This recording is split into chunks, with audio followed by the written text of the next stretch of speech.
estas habilidades socioemocionales.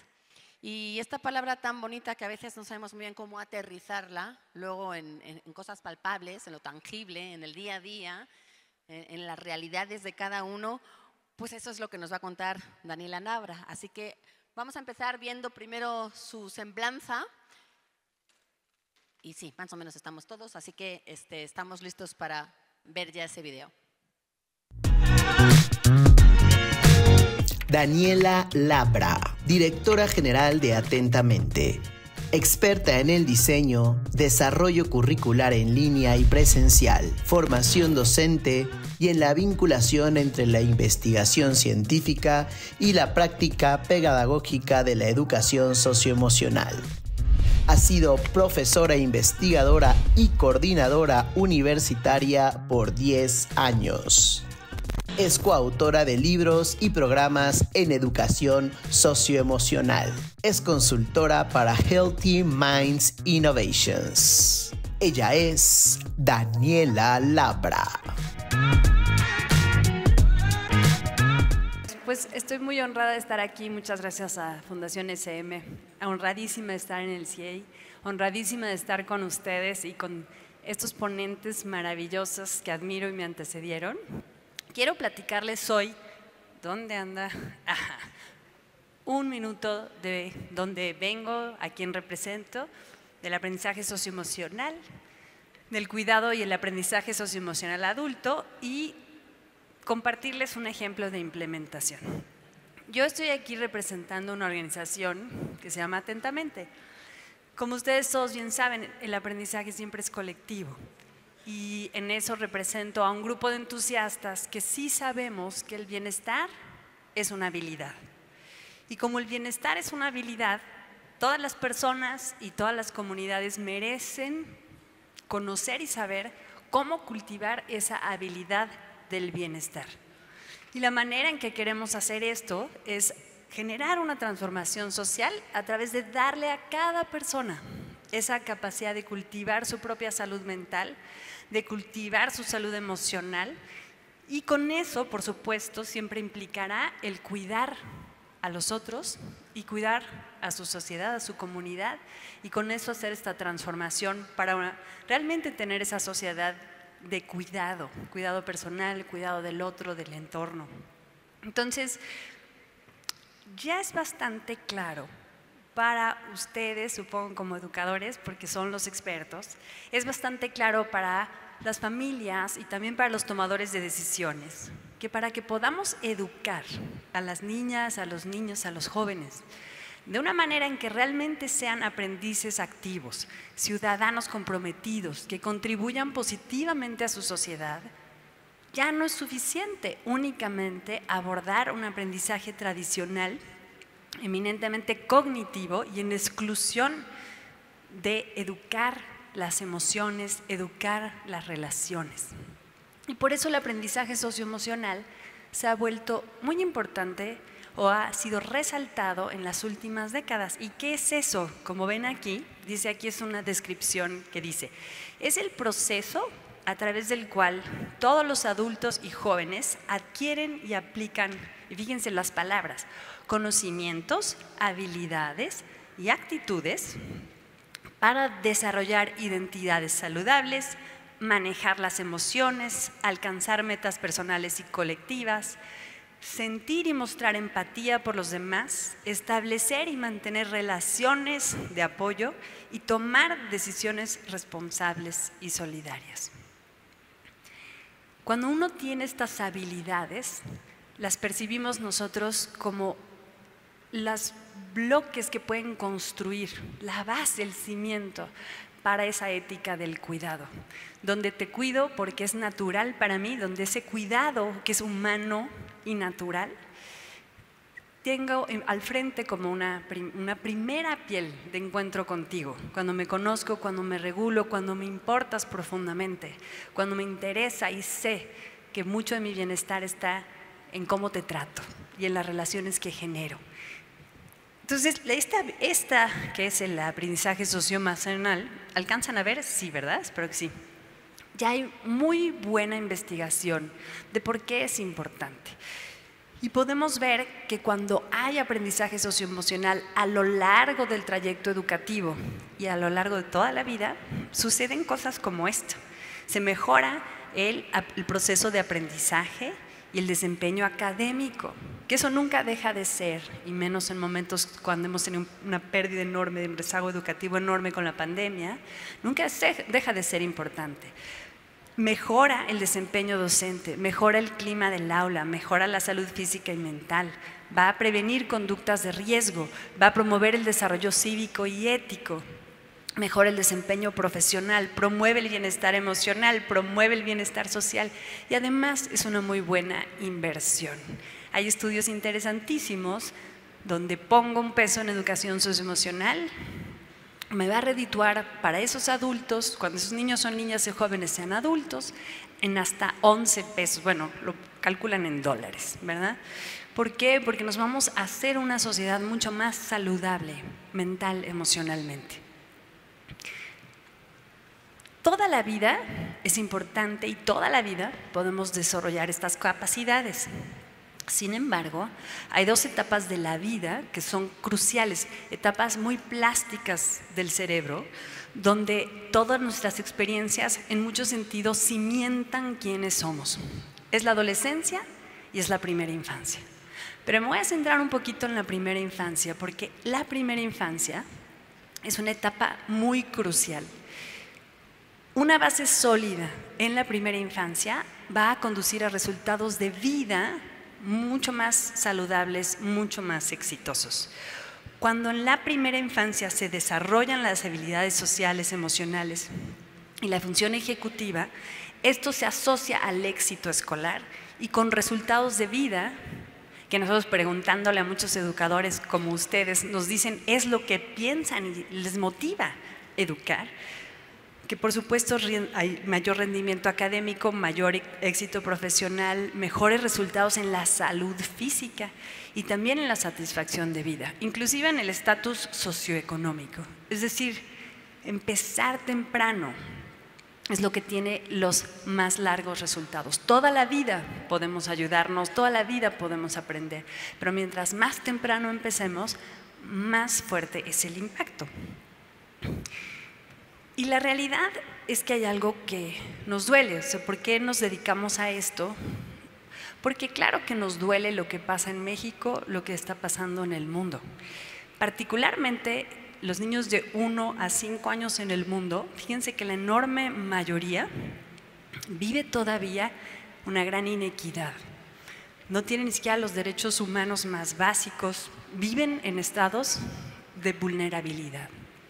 En Latinoamérica, 9 de cada 10 de los niños que están aquí se enfrentan al menos a un factor adverso. En Latinoamérica, 1 de cada 3 niños recibe disciplina violenta a través de agresión emocional o agresión física. Esto es algo que tenemos que atender, siendo que este es este periodo que nos cimienta, que nos va generando estas grandes trayectorias de vida. Entonces, como esto nos duele, hay que atenderlo y hay que atenderlo pronto. ¿Y por qué pronto? Y con esta gráfica quiero enfatizar este punto. Cuando nosotros vemos, esto tiene un señalador, no, señalador no, pero lo señalo así. Cuando ven esta gráfica, nosotros vemos las habilidades graficadas de aquel lado y en este eje la edad. Podemos ver cómo hay un desarrollo normativo, el promedio de cómo se va a desarrollar una persona a lo largo de su vida. Desde que nace, ¿verdad? Y después entra al preescolar y después, por ejemplo, está marcado el ingreso a media superior. Entonces suele haber un promedio de cómo se van desarrollando las habilidades en el tiempo.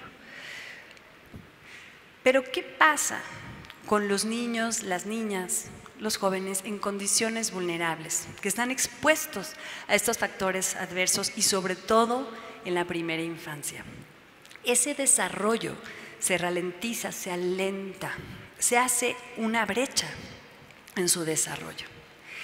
Y ese desarrollo obviamente se ve claramente en los niños que viven en pobreza, como muchos de los niños en nuestro país, una cantidad enorme. donde también se empieza a ver o notar cuando entran a su juventud y empiezan a estar en riesgo de conductas que ponen su vida en riesgo de sus comunidades. Entonces, esto lo que estamos viendo es que cuando nosotros podemos acompañar a esos niños a lo largo de su trayecto formativo, con programas de aprendizaje socioemocional bien implementados y de calidad, ¿qué es lo que esperamos ver? Lo que esperamos ver es zanjar esa brecha, ¿sí? Y como ustedes pueden ver en la curva, si yo empiezo a hacer eso al principio de la vida, el efecto es acerca la curva mucho más rápido que si lo hago después. ¿Puedo hacerlo después? Siempre puedo hacerlo. De jóvenes, de adultos, siempre podemos trabajar. Pero este aspecto en la primera infancia es particularmente poderoso. Ahora, ¿qué nos dice esto? Que sabemos que existe la necesidad de proporcionar a los educadores de la primera infancia y a los sistemas escolares programas de aprendizaje socioemocional que sean factibles, algo que sea aceptable, que sea eficaz, que sea escalable. ¿Y cuál es el papel de los adultos y qué tiene que ver todo esto con el cuidado? Para los niños, y creo que ustedes que están en la escuela saben que esto no se acaba a los 5, ni a los 6, ni a los 7, ¿verdad? Pero para los niños, las niñas y los jóvenes, los educadores y los padres son clave. Como les decía, el énfasis es en la primera infancia, pero sucede en toda la vida. ¿Y por qué?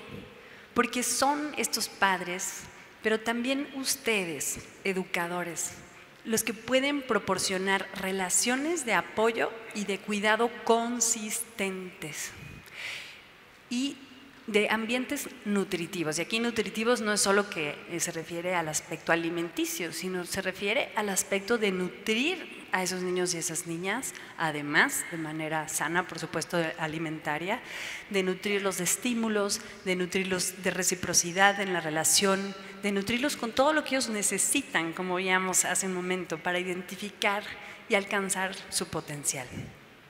Y ellos, los adultos, pero ustedes en la escuela, pueden actuar como un factor protector de las experiencias adversas de infancia. Y ustedes, como estábamos viendo con el profesor Jorge, pueden ser ese modelo de otra relación, de otro tipo de vida en su escuela con esos niños. ¿Por qué? Porque, por ejemplo, en un país como el nuestro, donde vemos todas estas dificultades, donde nuestros niños, muchos están expuestos a esta violencia de la que hablaba, al maltrato, no están destinados ellos a repetir este ciclo de violencia y maltrato. Las relaciones afectuosas, de cuidado, confiables, con los educadores, pueden cambiarlo todo. Ustedes están allí para esos niños y esa relación puede cambiar la trayectoria de sus vidas. Y esto creo que lo dijo el maestro Jorge de una manera muy bonita, cuando estaba dándonos el ejemplo de preguntar, ¿qué desayunaste hoy? ¿Verdad? Pero algo fundamental, y que creo que ustedes lo viven mucho más que yo que están en el aula, ¿verdad? Es que el corazón de la educación es la relación entre el educador y el estudiante. Los niños, las niñas, los jóvenes no se van a acordar tanto qué les enseñaste, se van a acordar quién fuiste para ellos. ¿Estarían de acuerdo con eso? ¿Les suena? Si les suena mucho, me pueden enseñar sus pulgares para arriba. Poco, más o menos. ¿Puedo ver sus pulgares a la 1, a las 2, a las 3? Ok, creo que estamos, apenas los veo, es que la luz está bien. Muy bien. Entonces, si esto es así, pues ¿qué se deriva de esta idea? Que necesitamos a esos adultos mental y emocionalmente sanos, que proporcionen esas relaciones y esos entornos de apoyo consistentes y afectuosos para que los niños prosperen. Necesitamos que sean los adultos en la escuela frente a grupo, supervisoras, directoras, etcétera. Todos aquellos que están allí en la escuela, que sean ellos los que modelen ese aprendizaje socioemocional, esa manera de ser. Pero ahí viene la pregunta, ¿tenemos esas habilidades? ¿Quién nos ha enseñado estas habilidades explícitamente? A ver, ¿quién de ustedes ha tomado más de 10 horas de educación socioemocional en su vida? Ah, bien. ¿Más de 40 horas? Perfecto. ¿Más de 120? Maravilloso. Los que sí, los que no. Muchos de nosotros nunca nos vimos expuestos a esto como una educación formal. Y felizmente algunos de ustedes lo han tomado, muchos de ustedes en una medida y no en otra. Pero esto es una realidad. Si nosotros tenemos que enseñar y ser, sobre todo ser, ese adulto que cuida, ese adulto, como decía Claudia, que se involucra, ese adulto que está dispuesto a ver ese otro y a generar esa relación consistentemente amorosa. Tenemos que aprender a hacerlo y es algo que podemos aprender. Hay quien lo tiene, la mayor parte de los educadores y educadoras tienen esa tendencia natural, esa vocación. Pero hay mucho que podemos cultivar y no estamos sujetos a simplemente lo que aprendimos, quizás bien o mal, en casa, por ejemplo. Pero aquí viene el punto. ¿Cómo están realmente los educadores? Queremos que sean amables, queremos que estén tranquilos, queremos que nos den un remanso de paz, queremos que nos den ese cariño consistente, pero fíjense en estos datos. Antes de la pandemia, esos son datos que tenemos del INEGI desde antes de la pandemia, todos los educadores en el mundo estaban mostrando, en promedio, ya saben que los estudios siempre son promedios, pero agotamiento, estrés, y en particular en México el 90% de los educadores manifestaba antes de la pandemia estar agotado o estresado. Y luego vino la pandemia y lo que empezamos a ver, los datos que tenemos ahora disponibles sobre la pandemia, nos decían que los educadores reportaban tener burnout, este agotamiento laboral, un 52%, más que los cuidadores de la salud que estaban ahí frente a los enfermos. Y de estos, el 90% de los educadores, estos en México, sentían mayores exigencias, pero a la vez el 70% sentía que no había quien les ayudara con los retos emocionales y relacionales que estaban viviendo. ¿Estos educadores les suenan a ustedes? Si se sienten identificados, mucho, nada, un poco. ¿Puedo ver sus pulgares? Mucho, nada, un poco. A ver, no los veo, ¿los pueden subir más? Que no veo. Gracias. Bueno, como ven también no están solos o solas, ¿verdad? ¿Y qué vemos ahí entonces? Yo creo que a veces, díganme si esto les significa, les enseña o les representa algo. Nosotros decimos, a veces es como ser educador en medio de la vida, ¿verdad? Debo decir la vida. Es como si nos agarran ahorita y nos echan en ese mar así, ¡chan! ¿No? ¿Cómo se sentirían? Puedo oír qué emociones sentirían si yo los agarro ahorita y los echo en ese mar así, ¡pum!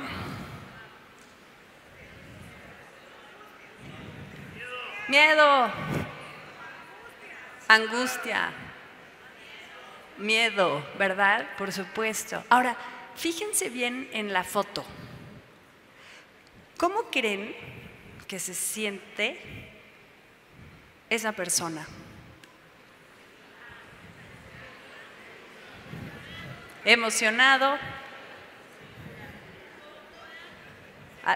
¿Segura? ¿Cuál creen que es la diferencia entre a mí que me agarren y me echen a la ola ahorita, ¿sí? A esa persona? ¿Qué nos diferencia? Las habilidades, ¿verdad? Que está entrenado, que sabe qué hacer. Y esto es un poco lo que les queremos compartir. La vida, como ya ustedes saben, y nadie se los tiene que corroborar porque ya tienen la experiencia, es un reto. Y a veces la mar de la vida está tranquila, a veces tiene oleajes impredecibles y gigantescos. No podemos cambiar muchas de estas situaciones, o son cambios que toman mucho tiempo, pero lo que sí podemos hacer es aprender a surfear, ¿sí? Aprender a tener las habilidades, justamente, las habilidades sociales y emocionales que nos permitan navegar ese mar revuelto. Y por lo menos si te revuelca la ola y sales, te vuelves a poner el traje de baño y vuelves al mar, ¿sí? Entonces, esas son las habilidades sociales y emocionales.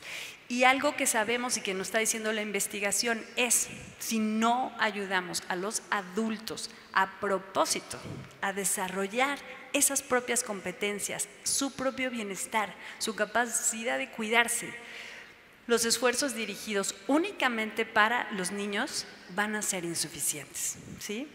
Y esta es nuestra teoría de cambio. Si aumentamos la competencia de los adultos, creamos los ambientes propicios, eso es lo que mejora los aprendizajes y, por supuesto, la competencia social y emocional de los niños. Entonces, existe la necesidad, pero algo que nos da muchísimo ánimo es que las condiciones son favorables. Desde el 17, desde el modelo del 16, la educación socioemocional se hizo obligatoria. Persistió en los cambios de la Ley General de Educación del 19 y existe hoy en la nueva escuela mexicana. Pero ¿qué es lo que nos hace falta? Algunos de ustedes afortunadamente han tenido esa formación, pero muchos, quizás todavía hoy, la mayoría de los docentes en este país, no hemos tenido o no han tenido la oportunidad de tener una formación profesional profunda, de calidad, en educación socioemocional. Entonces, solo les quiero compartir en un minuto lo que hemos hecho, como decía el maestro Jorge, como la gota del colibrí, para tratar de ayudar, para hacer un programa que hemos desarrollado que se llama así, Educar para el Bienestar, y que justamente lo que pretende es desarrollar las competencias socioemocionales y el bienestar de los educadores, de todo el sistema, desde jefes de sector cuando los hay, supervisores, directores, educadores, las personas de educación especial, los ATPs, todo el mundo que está en un sistema educativo. Y que esas se desarrollen y que puedan entonces enseñarla con una currícula específica a los niños, las niñas y las jóvenes. Esta es una intervención que tiene, y se los platico solo quizás para saber que esto está en marcha y que esto también es posible porque hay un interés.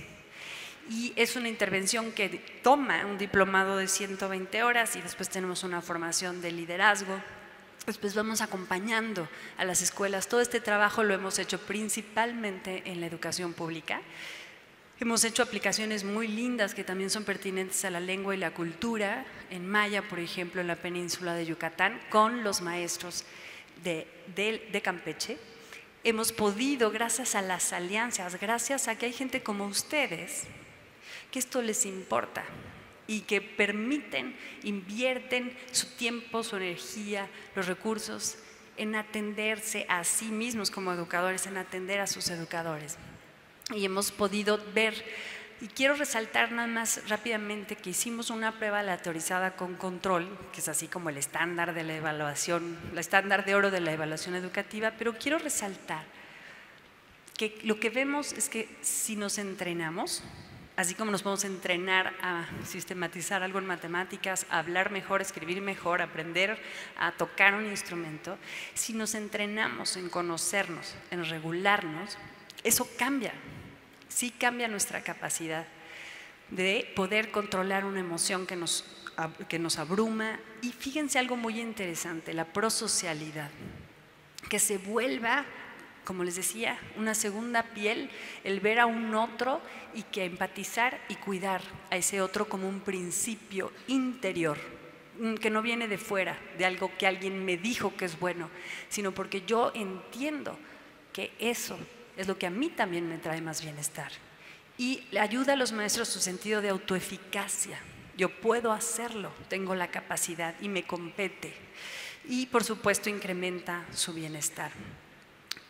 También pasa esto en los niños. Estamos hablando, esta es una prueba hecha en niños de preescolar y maestras de preescolar, pero vemos aquí que los niños también, las niñas pueden regular sus emociones, pueden generar también esa actitud prosocial desde esa edad formativa tan crucial.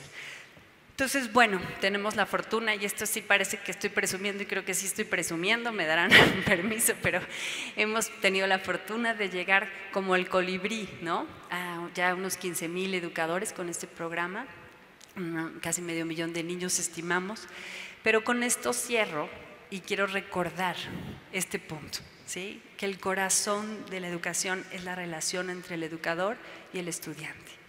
Decimos en Atentamente, nuestro lema es: si cambio yo, cambiamos juntos, todo cambia. Entonces, por favor, les invito a que dediquen ese tiempo a este aspecto de este aprendizaje fundamental para ustedes y ustedes que influyen en sus escuelas, para sus educadores, y que con eso generemos las bases de un cuidado como algo muy natural. Entonces, bueno, muchísimas gracias, eso es todo, les agradezco muchísimo su tiempo y espero que esto les sirva. Muchas gracias. Muchísimas gracias, Daniela. Ahora sí vamos a sentarnos porque han llegado varias preguntas. La gente anda pues muy interesada, muy curiosa y muy animada a participar. Recuerden el código QR para hacernos llegar todas las preguntas que estén aquí en casa, en la pantalla, donde quiera que estén. Vamos a empezar, por ejemplo, con esta del Centro Escolar Justo Sierra. Dice: ¿cómo motivar a los padres a que apoyen a sus hijos a regular, escuchar y reconocer sus emociones? A incluir también el ámbito familiar. Claro, y esto es una pregunta importantísima, porque los padres son muy importantes. Pero yo les diría que lo que más hemos visto que funciona, y ese es el trabajo que hacemos en las escuelas, es ustedes irlo modelando. Invitar a los padres a ver esa relación que están estableciendo distinta con sus niños en sus salones. Y por supuesto involucrarles, informarles, sensibilizarles de lo que se está haciendo y sobre todo permitirles, en el pretexto que fuese, que puedan observar si ustedes están generando estas relaciones distintas con sus niños y los niños comportándose de maneras que quizás en su casa no se comportan. No, como dicen la palabra, informa, pero el ejemplo arrastra. Entonces, si pueden mostrarle eso a los padres y pueden ver eso a los padres, es lo que más los va a convencer. Sin duda alguna el ejemplo, ¿verdad? Mayra Alejandra Herrador dice: ¿cuál es el papel del psicólogo en la educación socioemocional para los educadores? ¿Hay algún programa que pueda generar este apoyo con los educadores precisamente? Claro, gracias por las preguntas. Pues lo que nosotros hemos visto en el sistema educativo público, que es el que más conozco, es en eso hay a veces psicólogos asociados a las escuelas y en eso creo que tienen un papel importantísimo y hay varios papeles que cubrir allí. Uno es, visto la educación socioemocional como una intervención preventiva. Eso es para todos, para que todos y cada uno de nosotros sepamos cómo mejor generar hábitos saludables mentales y emocionales. Eso es para todos. Pero por supuesto, eso pueden hacer los psicólogos mismos, como lo pueden hacer los maestros, pero después habrá personas, niños, niñas, jóvenes, educadores en sí mismos, que puedan estar en un momento más de riesgo, que requieran una atención un poco más especializada o una mayor dosis de un programa, por ejemplo, que ya con eso, ¿no?, les ayude a volver. Y finalmente está quien siempre va a necesitar una atención mucho más especializada, directamente con alguien como un psicólogo. Pero creo que cuando nosotros generamos una comunidad completa, saludable, aún aquellos niños y niñas que requieren una atención especializada, tienen una comunidad saludable a la cual volver y su recuperación es mucho más veloz. Entonces creo que como psicólogos pueden trabajar en cualquiera de esos ámbitos, el de la pertinencia específica, especializada, pero también en conjunción con, por supuesto, la dirección, maestros, ¿no?, en cómo hacer esto también una cosa preventiva, no solo de cura, ¿no?, sino de prevención. Rosa María González dice, ¿cómo se ve en la práctica el programa de capacitación a docentes? Es decir, ¿cuántas sesiones son? ¿Cuánto les lleva y qué tan seguidos se ven? Esto me imagino que es como muy raro decirlo para todos lo mismo, ¿no? Pero Claro. ¿hay algo? Mira, sí tenemos el programa que hemos hecho con todas estas secretarías de Estado en los distintos estados, sí tiene una estructura. Entonces tenemos un aspecto que puede ser sincrónico y presencial, como el primer giro. La educación socioemocional sí me toca porque además me conviene que me toque, ¿no? Eso son como 10 horas y después son aproximadamente 60 horas, bueno, 80 horas de una formación híbrida en línea con talleres para la implementación y luego entraríamos al curso de liderazgo, que es todo sincrónico, porque ahí trabajamos con mucha más cercanía, ya no en el desarrollo de mis competencias, sino cómo hago que la escuela integralmente integre a su cultura la educación socioemocional. Si quieren ver un cambio profundo, tienen que ser parte de la cultura de la escuela, ¿verdad? Ahora, ya sabemos todos, ¿cómo hacemos esto? Poco a poco y sostenidamente, ¿verdad? Muchísimas gracias, Daniela Labra. Un aplauso enorme para ella y para todas esas... Gracias.